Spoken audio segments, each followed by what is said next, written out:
Thousands of people made the same mistake on the same day. They walked toward the disappearing water. They didn't know what was coming behind it. On December 2004, millions of people stood on beaches across Asia and Africa, smiling, taking pictures, as the sea quietly pulled back and revealed the ocean floor. The waves were gone. The water disappeared. Fish were left flapping on bare sand. People thought it was beautiful.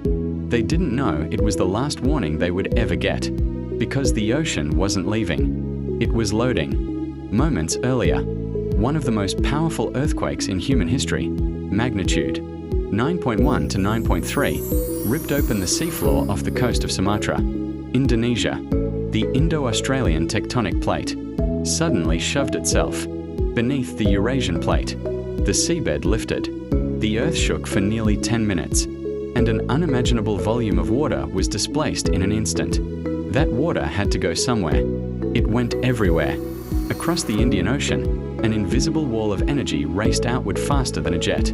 People in Indonesia, Sri Lanka, India, Thailand, Maldives, and even the coasts of Africa had no warning. No sirens, no text alerts, nothing. First, the sea disappeared. Then it came back, not as waves, but as moving buildings of water. Some tsunamis reached 30 meters high, taller than palm trees, taller than houses, smashing through villages, hotels, roads, and entire cities. Whole communities vanished in seconds. Boats were thrown onto rooftops. Cars were dragged into the ocean. Families celebrating the holidays were swept away without understanding what was happening. More than 230,000 people lost their lives. Millions were left homeless. It became one of the deadliest natural disasters in recorded history. And yet, in the middle of the destruction, the world moved. Rescue teams flew across oceans. Aid groups delivered water, food, medicine, and shelter.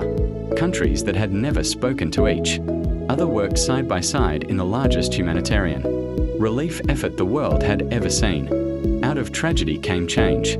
A full Indian Ocean tsunami warning system was finally built. Sensors, buoys, education, evacuation plans, so that silence would never again be the only warning. But the most chilling lesson remained simple. The first sign of a tsunami is not always a giant wave. Sometimes, the ocean just vanishes. And if you ever see the sea suddenly pull back far beyond the shore, don't film it. Don't walk toward it. Run.